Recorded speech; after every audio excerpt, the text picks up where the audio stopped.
Peço que você abra a sua Bíblia no livro de Filipenses, capítulo 3, a partir do verso de número 12. Filipenses, capítulo 3, a partir do verso de número 12. Se você, porventura, não trouxe uma Bíblia, não se preocupe, a nossa projeção vai colocar para você, mas acompanhe Filipenses capítulo 3, a partir do verso de número 12. Diz assim a palavra do Senhor: não estou dizendo que já obtive tudo isso, que já alcancei a perfeição, mas prossigo a fim de conquistar essa perfeição para a qual Cristo Jesus me conquistou. Não, irmãos, não a alcancei, mas concentro todos os meus esforços nisto, esquecendo-me do passado e olhando para o que está adiante, prossigo para o final da corrida, a fim de receber o prêmio celestial para o qual Deus nos chama em Cristo Jesus. Todos nós que alcançamos a maturidade, devemos concordar quanto a essas coisas. Se discordam em algum ponto, confio que Deus o esclarecerá para vocês. Contudo, devemos prosseguir de maneira coerente com o que já alcançamos. Amém? Curve a sua cabeça, feche os seus olhos novamente. Pai querido, Pai de amor, Pai de misericórdia, uma vez mais nós estamos diante do Senhor, buscando a Tua face, buscando na Tua palavra as respostas, a direção que é necessária, que é fundamental para as nossas vidas. Nos abençoa, nos conduz, para que venhamos entender uma vez mais o Teu Evangelho, a Tua palavra, e que possamos sermos mais parecidos contigo, o nosso Senhor Jesus. E é no nome de Jesus que nós oramos e que nós também agradecemos. Amém e amém. Essa noite nós vamos navegar um pouquinho sobre o que o apóstolo Paulo nos deseja falar, nos deseja comunicar sobre a temática maturidade. E quando nós falamos de maturidade, automaticamente vem o oposto dela, que é a imaturidade. Nós vamos falar sobre prosseguir, sobre desistir, sobre olhar para a frente. Mas é muito importante nós entendermos para quem Paulo endereça essa carta e os objetivos que ele tinha ao escrevê-la. Paulo deseja, ao escrever aos Filipenses, falar um pouco sobre a sua situação atual, e ele também busca preparar o coração deles para uma iminente visita do seu discípulo, do seu filho na fé, do jovem pastor Timóteo. E Paulo faz algumas advertências contra uma série de coisas que rondavam a igreja em Filipos. Paulo traz justamente isso como tema, como a centralidade daquilo que ele escreve, daquilo que ele anota, daquilo que ele envia.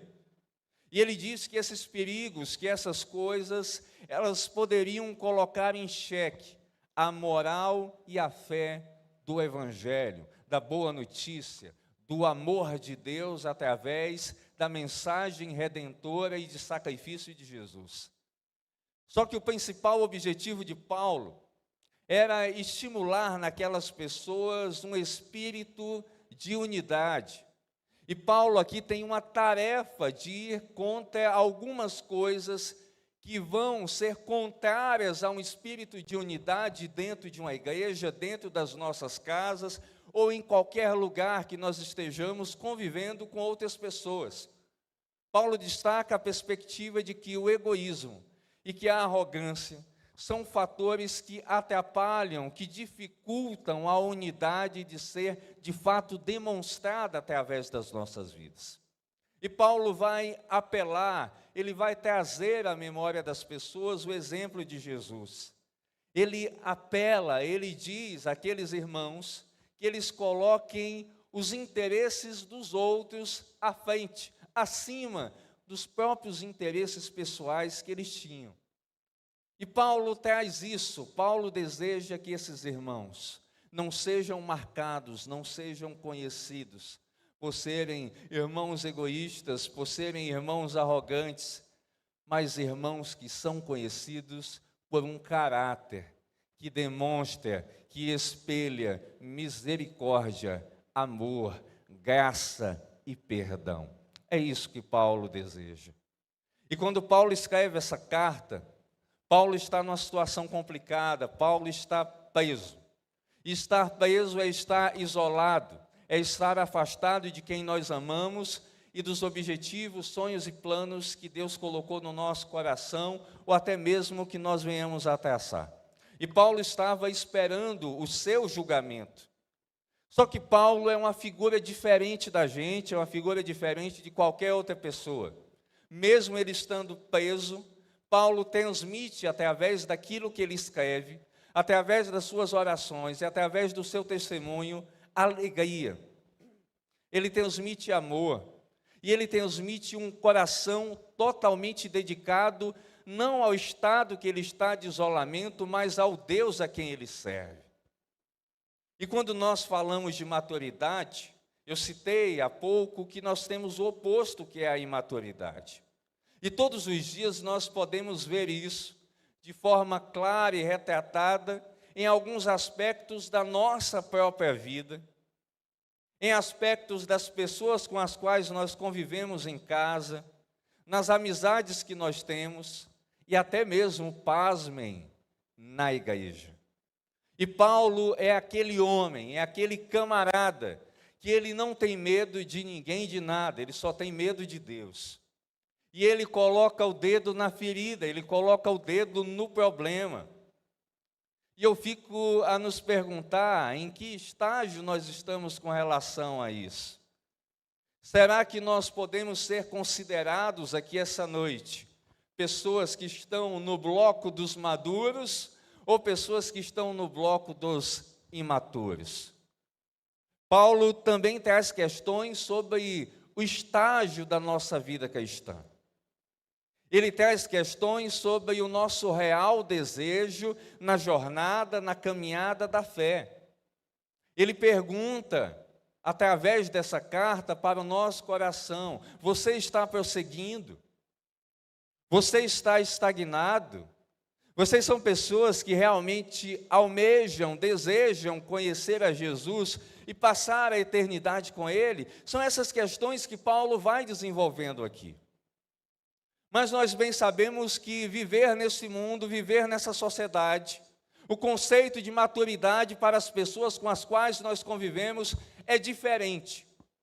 As pessoas vão entender que ser maduro é ser egoísta, que ser maduro é ser bem-sucedido materialmente. Só que o Evangelho coloca essas questões em xeque e as confronta. E traz para nós uma autoavaliação que tem que ser diária da nossa conduta, do nosso jeito de ser, daquilo que nós dizemos ser em Cristo Jesus. E é justamente diante desse pano de fundo, daquilo que Paulo traz, que eu quero tratar com vocês essas questões que são espinhosas, que são delicadas.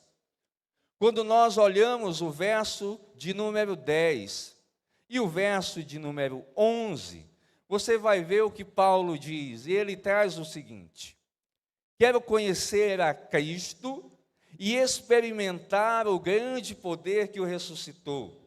Quero sofrer com Ele, participando de sua morte, para, de alguma forma, alcançar a ressurreição dos mortos.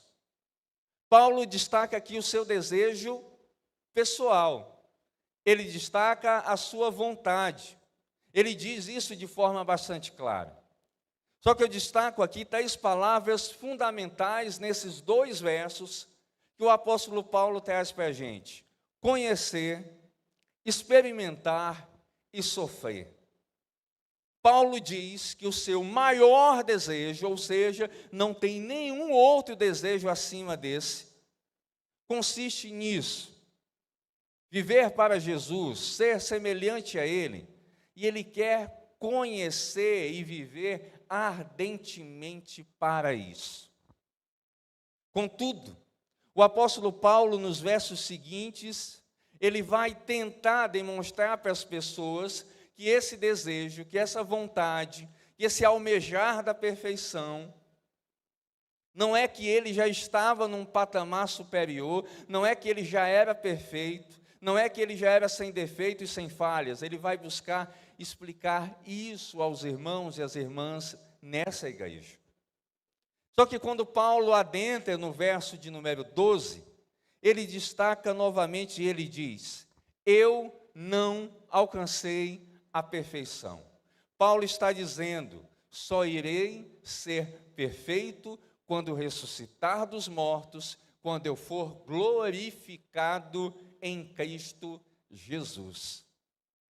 É como se Paulo dissesse: não olhem para mim e pensem, olha, o Paulo ali já está no estágio ideal ao qual Deus deseja.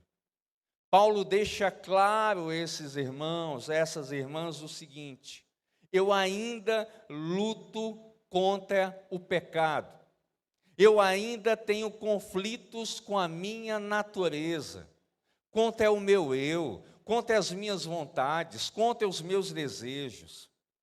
Paulo diz e deixa para a gente que sim, ele poderia vir a falhar, ele poderia vir a errar, ele poderia sim se desviar do alvo.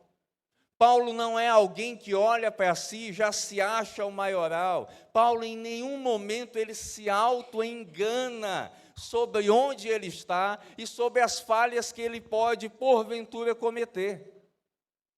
Paulo não se acha alguém que está no estado de perfeição, mas ele tem consciência que a sua vida ainda é uma vida que vai percorrer uma longa jornada para atingir o desejo a qual ele citou nos versos anteriores. Por isso que Paulo diz: por isso eu prossigo. É como se Paulo fizesse um flashback da sua própria história, do seu próprio filme. E quando nós retornamos a Atos, capítulo de número 9, nós temos não só o relato da sua conversão, mas o caminho a qual, então, não Paulo, mas Saulo, estava percorrendo, estava caminhando. Ele tinha um desejo. E se você abrir a sua Bíblia comigo agora, abra em Atos capítulo 9, dos versos 1 a 3, precisamente, você vai ver, você vai perceber qual era o desejo desse homem, qual era a sua vontade mais ardente. Atos capítulo 9, a partir do verso 1.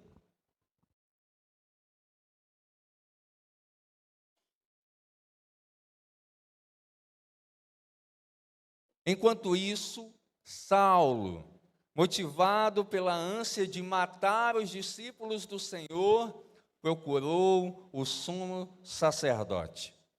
Pediu cartas para as sinagogas em Damasco, solicitando que cooperassem com a prisão de todos os seguidores do caminho. Aqueles que seguiam a Jesus eram chamados de seguidores do caminho.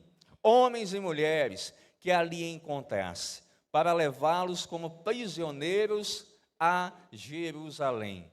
Quando se aproximava de Damasco, de repente uma luz do céu brilhou ao seu redor. Parei até aqui. Nesses 3 versos, o caminho que Paulo ou Saulo estava prosseguindo é interrompido no verso 4, quando ele tem um encontro com o próprio Senhor Jesus, que modifica a rota dele, que modifica o caminho a qual ele tinha escolhido, e ele faz desse homem um homem totalmente diferente. Nós vamos ter ao longo do capítulo 9 a transformação de um homem que perseguia para um homem que vai agora servir. E esse novo homem, esse Paulo a quem nós conhecemos, é um homem que tinha anteriormente julgado em seu coração pela lei que ele abraçava, que maturidade em Deus se justificava em perseguir aqueles que pregavam, aspas, uma doutrina errônea, uma doutrina herética, uma doutrina que levava as pessoas para longe do Deus de Abraão, de Isaac e de Jacó.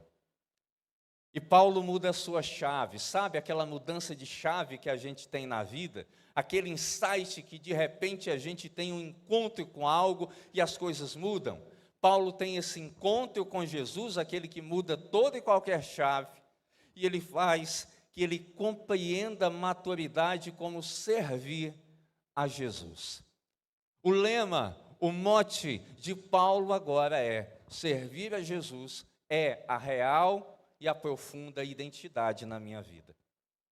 Ele estabelece que o propósito, que o prosseguir, que o caminho dele agora é cumprir todo o propósito do Senhor. Paulo pega a palavra propósito do coração dele, pega o propósito da mente, pega os seus sonhos, pega os seus planos, coloca de lado e ele diz: eu quero prosseguir para cumprir e estabelecer o propósito do meu Deus. E eu fico a me perguntar, o que nós estamos perseguindo diariamente? O que nós estamos perseguindo? Muitas vezes o que nós perseguimos é totalmente contrário àquilo que o Senhor Jesus coloca.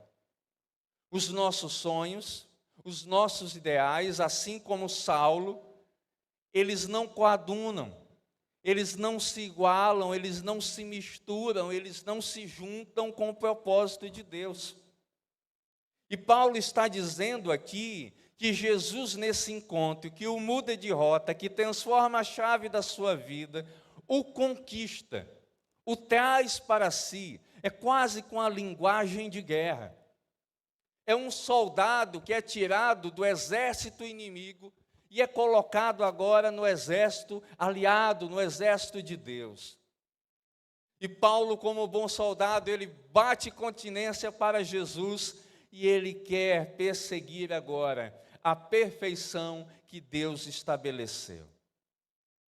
É por isso que no verso 13 ele diz: não, irmãos, não a alcancei, mas eu concentro todos os meus esforços nisto, esquecendo-me do passado e olhando para o que está adiante. Paulo olha para aquela igreja e ele usa o termo irmãos. Ele diz: venham cá, em primeiro lugar, eu antes não fazia parte da igreja de Jesus, agora eu faço. Eu não era pastor de almas, agora sou. Eu não era um proclamador de boa notícia, eu era proclamador da má notícia. Eu era um religioso, mas agora eu sou um servo. E eu quero falar para vocês com o coração quebrantado. E é por isso que ele diz, irmãos, de uma forma amorosa. Paulo está dizendo que participa em todos os sentidos das dores, das lutas que aquelas pessoas passam. E que ele diz estar na mesma corrida que eles dizem também estar correndo. Mas Paulo diz que ele tem um foco e concentra todas as suas forças, todo o seu esforço nisto. E Paulo destaca algo que muitas vezes falta a cada um de nós que está aqui, falta a mim, falta às pessoas que não estão aqui também. Ele destaca duas palavras, foco e esforço. Você já percebeu que muitas vezes você é alguém que é desfocado, que é alguém que não coloca esforço naquilo que você se propõe a fazer? Paulo traz isso, ele diz que ele coloca foco e ele coloca esforço. E o foco dele, a lente dele, o olhar dele está em Jesus e os esforços dele estão em Cristo. É por isso que Paulo está fazendo uma breve alusão, de alguma forma, à corrida. Onde ele diz que de nada adianta ficar olhando para trás. De nada adianta ele ver aquilo que ele já tinha feito. E se tem alguém no Novo Testamento, na história da Bíblia, no cristianismo, que fez muitas coisas, foi o apóstolo Paulo. Se você pergunta, Paulo plantou igrejas? Plantou muitas. Os alvos que Paulo estabeleceu, na sua grande maioria, foram cumpridos? Foram. Paulo plantou igrejas, Paulo alcançou pessoas, Paulo fez aquilo que Deus tinha estabelecido. Isso nos leva a uma reflexão bastante profunda, de um pensamento que muitas vezes nós temos, de olhar para trás e dizer o seguinte: olha, tudo aquilo que eu já fiz aqui na igreja. Eu ganhei fulano para Jesus, eu ganhei ciclano, eu discipulei, eu caminhei com ele lado a lado, eu dei isso para a igreja, eu coloquei aquilo, eu plantei tal igreja, eu participei de algo, eu cantei, eu preguei, eu dancei para Jesus, trabalhei com criança, fiz de tudo. E a gente, quando olha para trás e vê e puxa o nosso histórico, o nosso currículo diante de Deus, e essas coisas que eu citei, a gente olha e se vangloria e diz: eu fiz coisas demais. Será que você que está aqui essa noite já não puxou, hora por outra, um currículo, deu um suspiro e diz: rapaz, eu já fiz demais por essa igreja? E aí nós temos, quando olhamos para trás e puxamos o nosso currículo, duas atitudes. Ou nós estagnamos, ficamos parados, observando e contemplando o currículo daquilo que nós um dia fizemos, ou nós olhamos de canto de olho, ou literalmente para a pessoa que está do lado, e a gente começa a fazer uma comparação daquilo que nós fizemos e daquilo que o outro supostamente não fez. É como se você olhasse: rapaz, o irmão Y ali não fez metade das coisas que eu fiz. O irmão Z, não, esse daí mesmo é que não fez. O meu currículo me credencia.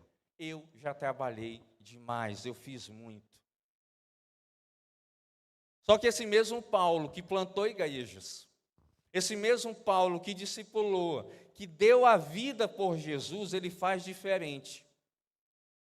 Ele não tem essas duas atitudes que eu citei. Paulo não está estagnado e Paulo não fica olhando para os outros. Paulo continua a corrida. Paulo continua a ter um olhar fixo em Jesus. Por isso que Paulo diz: foco. É como se Jesus chegasse nele e falasse: filho, vem cá, deixa eu dizer uma coisa para você. Olha para frente. Ficar olhando para trás não vai te levar a concluir a tarefa que eu te deleguei. Se nós olhamos para trás, nós não observamos e não temos a dimensão da tarefa que Cristo nos deu. Mas eu pergunto a você que está aqui agora, olhando para mim: para quem você tem olhado? Para quem você tem olhado? Se nós ficarmos presos no que um dia nós já fomos, a tarefa não será concluída. Se nós ficarmos nesse jogo de comparação, de espiritualidade com o outro, que julgamos estar pior do que a gente, nós vamos estar caindo num terrível erro. E nós podemos começar a ser parecidos com essa pessoa a quem nós julgamos ter uma espiritualidade frágil e pobre. E a Bíblia traz um alerta para a gente, e fica atento no que eu vou dizer. A Bíblia vai nos colocar de forma clara que salvação não é coletiva, salvação é individual. A salvação não é um grupo de pessoas que estão com as mãos dadas e dizendo: ninguém solta a mão de ninguém, porque nós vamos caminhar juntos para a eternidade. Nós caminhamos juntos como povo de Deus, mas separados com relação aos nossos atos, aquilo que nós fazemos e a nossa própria espiritualidade, porque Deus julga o seu coração e a sua própria mente, Deus julga a sua vida de forma exclusiva. Por isso que ele diz: olha para frente. É por isso que no verso 14 ele usa novamente a palavra prossigo. Ele diz que deseja prosseguir para o final da corrida. E quando ele utiliza essa expressão corrida, é como se ele estivesse falando da linha de chegada nas competições que existiam lá no mundo antigo. Como, por exemplo, os Jogos Olímpicos que ocorriam em Roma e os chamados Jogos Istmicos que aconteciam lá em Corinto. Em ambas as competições, a corrida era uma das mais populares. E Paulo pega, se apropria da figura do atleta, de alguém que corre na busca de ganhar o seu prêmio, e no caso dos atletas da época, eles buscavam ganhar uma medalha como prêmio. Eles queriam ter a medalha para si. Só que, logicamente, se você já conhece Paulo um pouquinho, ou se já ouviu somente hoje sobre ele, você sabe que Paulo não está se referindo a uma medalha, ou coisas semelhantes. O objetivo de Paulo, a corrida de Paulo é outra. Ele não queria premiação humana. Ele não desejava receber, como era de costume do imperador da época, uma medalha como prêmio e aquele tapinha nas costas: parabéns, meu amigo, boa corrida, você foi o campeão, está de parabéns, tapinha nas costas do imperador do seu Deus. Paulo não estava na busca disso. Paulo não queria esse tipo de prêmio. Paulo deixa claro que desejava receber outro tipo de prêmio. E esse prêmio não consegue se alcançar nesse mundo, nesta terra e em nenhuma competição humana. É algo que Paulo destaca como celestial. É o prêmio para o qual Jesus o recrutou como um soldado, como um atleta. E ele diz que para obter esse prêmio, ele precisa batalhar todos os dias da vida dele. E quando ele fala desse prêmio, eu me lembro lá de um verso maravilhoso do filho dele na fé que eu já citei hoje, Timóteo. Abra a sua Bíblia agora, em 2 Timóteo, capítulo 4, verso 8. 2 Timóteo, capítulo 4, verso de número 8. Olha o prêmio que Paulo espera receber. Olha o que ele almeja. 2 Timóteo 4, 8. Agora, o prêmio me espera. E olha o prêmio que ele fala: a coroa de justiça que o Senhor, o justo juiz, me dará no dia de sua volta. E o prêmio não será só para mim, mas para todos que, com grande expectativa, aguardam a sua vinda. Esse é o prêmio que Paulo espera receber, a coroa da justiça. E somente uma pessoa pode entregar esse prêmio. E ele diz que essa pessoa é Cristo Jesus. O desejo ardente de Paulo é passar a eternidade ao lado de Jesus Cristo. É viver ao lado de alguém que diz que ele jamais irá conviver novamente com o pecado e com a dor. E ao ler e entender o desejo real de Paulo na sua corrida, eu me pego a pensar em quais corridas cada um de nós que está aqui essa noite, e aqueles que nos acompanham em casa, estão a correr. E todos os dias nós escutamos de amigos, de parentes, de conhecidos, que eles estão iniciando uma nova etapa na vida. Talvez alguém essa semana chegou para você e disse: ei, olha só, estou iniciando uma nova etapa, numa nova área, Deus abriu aqui uma porta. Ele diz que é Deus, pode ser ou pode não ser. E eu não estou dizendo que as etapas que nós iniciamos profissionalmente, eu sempre gosto de frisar, em qualquer área que seja, são erradas. Nós devemos buscar e devemos sim batalhar por coisas nessa vida. Mas nós vemos que as nossas lutas, que as nossas corridas, muitas vezes são para o nosso próprio benefício. Todos nós, de alguma forma, e não diga que você não quer isso, não venha com a falsa modéstia de dizer que você não quer ser bem-sucedido. Você quer. Não venha dizer que você não quer reconhecimento, que você quer. E muitos de nós queremos reconhecimento do mundo, das pessoas que compõem o mundo. No domingo nós dizemos que o mundo é terrível, mas na segunda nós dizemos que o mundo é maravilhoso e nós queremos o reconhecimento daqueles que nós julgamos como pecadores e como pessoas que estão a perder a sua vida. E nós podemos ver isso quando o nosso desejo, quando a nossa etapa, quando a nossa corrida, onde nós estamos situados, é por estarmos com o vestido mais bonito, aquele vestido que destaca. Sabe, aquela mulher que chega num determinado ambiente, ela se produziu toda em casa, e não é errado isso, e ela quer chegar perto das suas amigas e dizer: e aí, arrasei essa noite? Ela quer pegar o seu Instagram, colocar aquela foto show de bola, e ela quer comparar para saber quantas curtidas ela recebeu. E ela vai dizer: olha aí, arrebentei a boca do balão, viralizei. Estou aqui com 800 curtidas na minha foto. Top. É aquela pessoa que ela está disputando com os outros o restaurante que ela vai.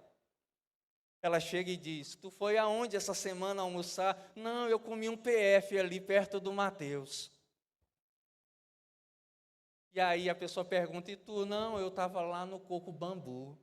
Aí a pessoa já se sente assim, um lixo. Já se sente uma pessoa triste. Porque ela pega e diz: Coco Bambu não dá para competir. E ela posta lá no seu Instagram e diz: mulher, me diz que lugar é esse? Dá para mim ir? Eu quero, tu anda em um dos melhores restaurantes e a nossa disputa fica sendo essa. Semana passada fulano foi, na outra o fulano diz: eu vou também. E eu vou comprar ainda mais, vou comer mais. Nós também queremos muitas vezes dizer que nós visitamos as melhores cidades. O cara pega, e aqui nada conta quem já foi, visita excelentes cidades do Brasil, mas aí ele passa na tua cara e diz: eu foi em Paris, na Champs-Élysées, na Torre Eiffel, tirei aquela foto, ele tira aquela foto, posta no Instagram e te humilha de vez. Esse é o mundo que a gente está situado, que a gente está inserido. A gente quer ser bem visto, a gente quer ter a aprovação das pessoas. A gente quer ser aprovado, a gente quer ser incluído. E sabe o que é pior? Deixa eu trazer essa notícia. Isso não acontece aqui, sabe? Não acontece. Nós queremos também a aprovação das pessoas no contexto da igreja. Nós queremos a aprovação dos outros na igreja. A gente quer ser aceito por determinados grupos. A gente quer ser inserido à força em um lugar porque nós não entendemos o tempo de Deus, a vontade dEle. E talvez você seja alguém que a sua corrida seja todos os dias para ser alguém que é reconhecido por aquilo que tem, por aquilo que faz, por onde visita, pelo que come, pelo que veste e pelos amigos que você tem. E nós vemos pessoas se matando para chegarem ao fim dessas corridas e receberem como prêmio: Olha, você arrasou com essa roupa. Olha, vi sua foto naquele lugar maravilhoso. Olha, vi lá o prêmio que você recebeu secularmente e vi que você também é amiga do fulano que tem dinheiro, do fulano que tem status social. E isso tem sido uma marca da nossa geração. Querer aprovação. Mas vamos voltar para Paulo e vamos ver o que é que Paulo diz. Paulo é um homem que, através da sua vida, ele vai dizer que a aprovação que ele busca e a aprovação que ele deseja não é de ninguém dessa terra. Para começo de conversa, Paulo era alguém bem-sucedido. Paulo era alguém que tinha reconhecimento. Era alguém intelectual, poliglota, alguém que andava nos grandes círculos, mas ele pega tudo isso e abandona. E Colossenses, no seu capítulo 3, eu vou parafrasear, vai dizer o seguinte, nos versos 23 e 24. Em tudo que fizerem, trabalhem de bom ânimo, como se fosse para o Senhor, e não para os homens. No verso 24 ele diz: lembrem-se de que o Senhor lhes dará uma herança como recompensa, e de que o Senhor, a quem vocês servem, é Cristo. Paulo, se você quiser abrir em Gálatas, capítulo 1, verso 10, ele ainda diz o seguinte, abra sua Bíblia em Gálatas, capítulo 1, verso 10. E você abrindo nesse texto, se você tiver uma caneta, se você tiver um marca-texto, você vai olhar para esse verso, você vai fazer com que sua vista esteja bem limpa agora, limpa o óculos, coloca o colírio nos olhos e olha para esse texto. Gálatas capítulo 1, verso 10. Acaso estou tentando conquistar a aprovação das pessoas? Ou será que procuro a aprovação de Deus? Se meu objetivo fosse agradar as pessoas, não seria servo de Cristo. Vou repetir a parte final do verso 10. Se meu objetivo fosse agradar as pessoas, não seria servo de Cristo. Porque Jesus não se preocupou em agradar a ninguém. A ninguém. Portanto, não tenha medo se alguém não vai gostar, ou se alguém vai te excluir de algo, se a sua corrida é para Jesus. Lembre-se que a corrida que você está correndo, ela é diferente. Ela tem outros objetivos, ela tem outros alvos, ela tem outras metas. E o que você deve fazer? Pastor, eu vou viver isolado? Não. Busque nessa corrida parceiros, parceiras, amigos e amigas que queiram correr com você no mesmo sentido. Pessoas que não estão na busca da aprovação humana, mas que estão na busca da aprovação de Deus. Se um dia você pensar, Senhor, eu quero amigos, peça a Ele amigos que queiram correr a corrida da aprovação do Senhor. Que queiram não receber uma medalha humana, um prêmio, um tapinha nas costas, uma fala de elogio que é passageira, mas o prêmio, a certeza que vem do próprio Senhor Jesus. Porque aqueles que buscam a aprovação humana ainda estão com a sua visão equivocada sobre quem é Jesus. Ainda não entenderam, ainda não sabem quem é Cristo. Essa pessoa precisa passar por uma profunda mudança na sua corrida. Ela já está correndo léguas e léguas de distância, mas ela ainda não entendeu, não teve alguém para gritar no ouvido dela e dizer: a tua rota está errada. Busque alguém que vai gritar no teu ouvido e dizer: sai desse caminho. Não busque alguém que vai apenas dizer: é isso aí mesmo, caminha, segue que isso aí está legal. É por isso que Paulo olha para esses irmãos, olha para esse contexto, e ele começa a tratar nos versos 15 e 16 sobre alcançar maturidade. E por que é que Paulo está falando que ele é maduro? Volto a dizer, seria uma contradição. Paulo se utiliza aqui, gente, de uma ironia. Paulo está sendo irônico. A Bíblia contém ironias. Jesus, em alguns momentos, ele foi assim. É como se Paulo dissesse: me ouçam aqui novamente, meus queridos. Agora eu quero me dirigir a vocês, a que se dizem, que falam, que batem no peito, que são perfeitos, que são plenos, que são completos, que se acham sem erro e que se acham donos da verdade.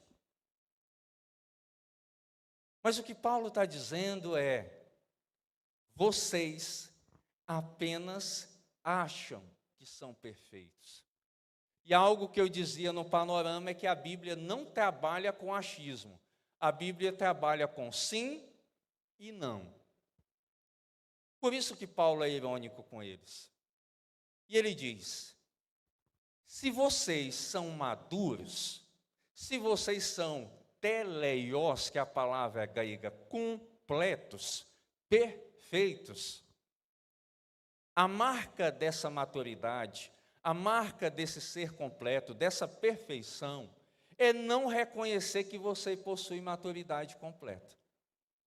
A marca de alguém maduro não é abrir a boca e dizer: eu sou maduro, fique aqui perto do pai, que ele vai te ensinar, como diz na gíria dos jovens. A marca de quem é maduro é a humildade, é o reconhecimento que está cada dia crescendo. E Paulo, alguém que tem um currículo, ele tem consciência das suas fraquezas. Ele sabe sim que precisa avançar muito para ser maduro, para ser completo, para ser perfeito. E Paulo olha para esse grupo de pessoas da igreja de Filipos, grupo esse que se achava super maduro, super completo, pleno, que se entendiam como pessoas altamente competentes, e ele dá uma lição clara e profunda sobre maturidade e imaturidade. Será que você já se deparou com pessoas assim?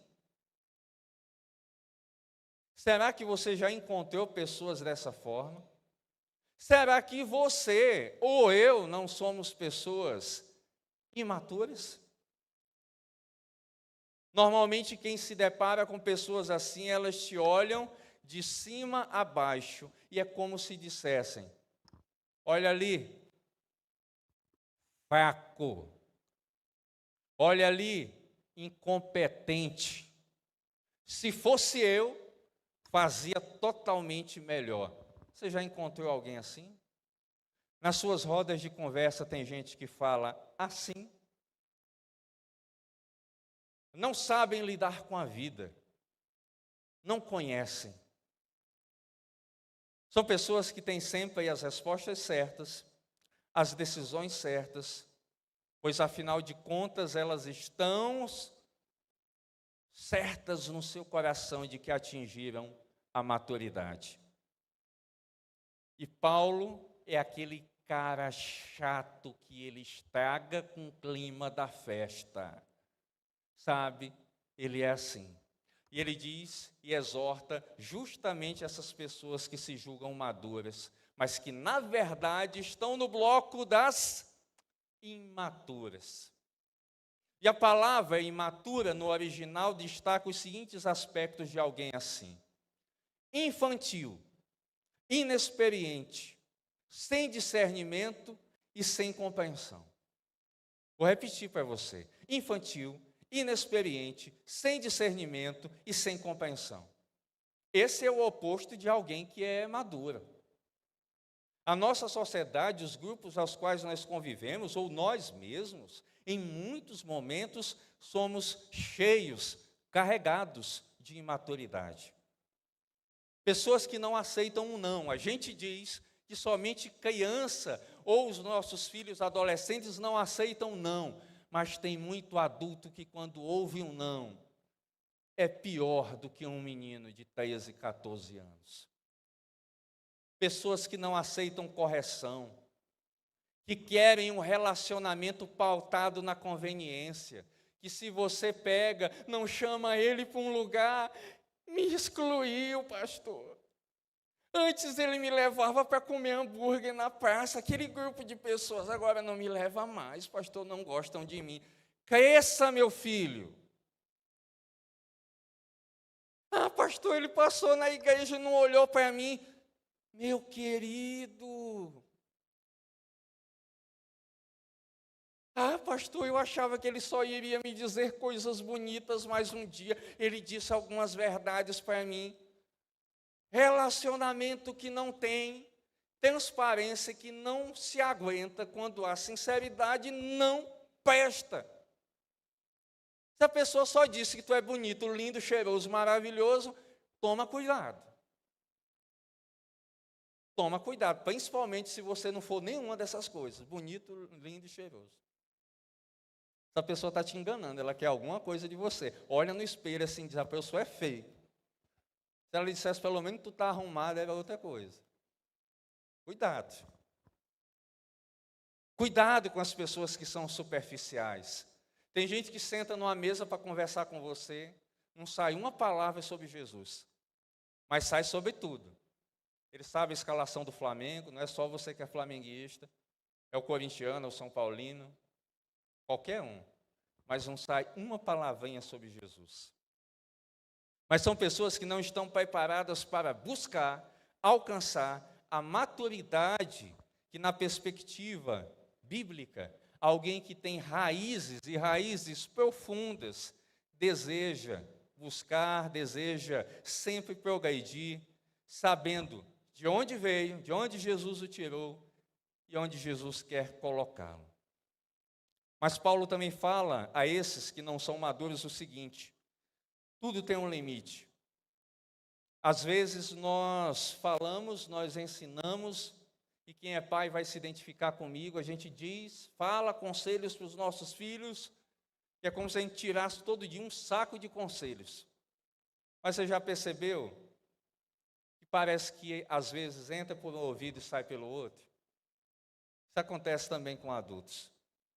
Pessoas que não se convencem que precisam melhorar, pessoas que precisam ser corrigidas e que você já gastou toda a saliva. Quem é líder de PGM está me entendendo agora. Você já está cansado, você já está com sede, tem que beber uns 50 copos d'água, de tanto falar para a pessoa o caminho. Às vezes os dedos já estão calejados de tanto digitar no WhatsApp. Olha, toma cuidado, não vai por aí, está ruim o caminho. E essas pessoas não compreendem. Umas por serem realmente imaturas no sentido de não quererem, outras porque lhes falta entendimento da palavra. E sabe o que é que eu digo hoje em dia, quando eu ensino e a pessoa não compreende? Eu digo, Senhor, essa criatura é tua. Está aqui, pega, é contigo. Ajuda ela a compreender. Tanto aquele que é sincero, que é gente boa, mas que não compreende, como aquele que a gente sabe que é por maldade mesmo. E eu peço a Deus que Ele gere discernimento espiritual na vida dessa pessoa. Para que ela entenda não a minha palavra, mas para que ela entenda o reino de Deus. Só que somente o Senhor terá a capacidade, através da Escritura, e lembre-se do Espírito Santo, de gerar entendimento no coração de algumas pessoas. Então, se você lida com alguém que tem dificuldade de entender algumas coisas, e você já esgotou todas as possibilidades, faça como eu, essa criatura é tua. Peça ao Espírito Santo para que revele, para que trabalhe no coração dela. No verso 16, Paulo vai dizer que nessas corridas, que na maturidade, que na imaturidade, todo cristão, ele tem níveis, ele tem estágios de maturidade, de crescimento espiritual. E certamente nós temos aqui essa noite pessoas que estão em níveis e estágios diferentes. Entenda isso. O seu estágio, o seu nível, pode não ser o nível do outro. Você pode estar num degrau da caminhada cristã que o outro não está. Mas há um alerta que Paulo traz para que cada um de nós vivamos e prossigamos de forma coerente com aquilo que a gente alcançou. Você é salvo por Jesus. Você está vivendo para Ele. Você tem que viver de forma coerente com a qual Ele te chamou. Mas eu quero dizer que independente do estágio onde você esteja, independente, Deus quer que você viva prosseguindo para o alvo. Que a sua busca seja pela maturidade, por ser um homem, por ser uma mulher completa em Deus. Completa em Cristo, completo em Cristo. Isso implica, gente, dedicação. Isso implica mudança. Isso implica constância. E entender que se o foco da tua vida não for Cristo, e aquilo que Ele colocou como tarefa, esquece que você não vai progredir, você não vai perseguir aquilo que é excelente. Por isso Deus deixa alguns recados, eu deixo esses recados finais para você agora. Deus deseja que você seja santo, separado para Ele. A corrida cristã é uma corrida de santificação. Todos os dias você está lutando para mudar coisas erradas na tua história. O segundo recado que eu deixo para você é que você não será perfeito nessa terra, que você vai errar, inevitavelmente, que você vai falhar, que vai ter tempos que você vai estar em estágios bem atrás, mas você deve sempre olhar para o alvo e retomar a tua corrida, retomar a tua caminhada pela eternidade. Você deve buscá-la. Lembre-se, isso é um processo diário. E por fim, o teu esforço e o teu foco devem estar somente em Jesus. Essa palavra, você que nos visita hoje, certamente pensou: que lapada os crentes ouviram. Mas se você julgou isso como uma lapada, essa lapada é para você também. Porque você está no estágio da corrida bem atrás deles. Porque olhe para você agora e veja a corrida que você está correndo. A corrida a qual você corre glorifica a Deus. Os vícios que você alimenta glorifica a Deus. O estilo de vida que você, pai, mãe, jovem, adolescente, idoso que está aqui essa noite, glorificam a Deus. Se na sua corrida Deus te trouxe até aqui essa noite para ouvir essa palavra, para cantar, para receber orações e para ver que os irmãos que estão em Deus precisam de correção, quanto mais você precisa. E talvez tenha chegado o momento exato de você abrir ainda mais os seus olhos, abrir ainda mais os seus ouvidos para compreender a verdade de Deus e escutar dele. Ainda há tempo para você entrar na corrida certa.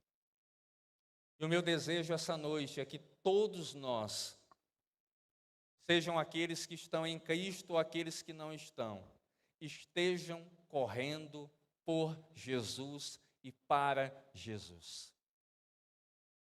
E essa noite, que esse ano de 2024 seja um marco de mudança na sua vida. Que você possa olhar e dizer: eu avancei muito, Senhor, e obrigado. Que você não esteja estagnado, que você não esteja olhando para o outro, mas esteja olhando para Jesus e para a sua cruz. Pense nisso. Curva a sua cabeça.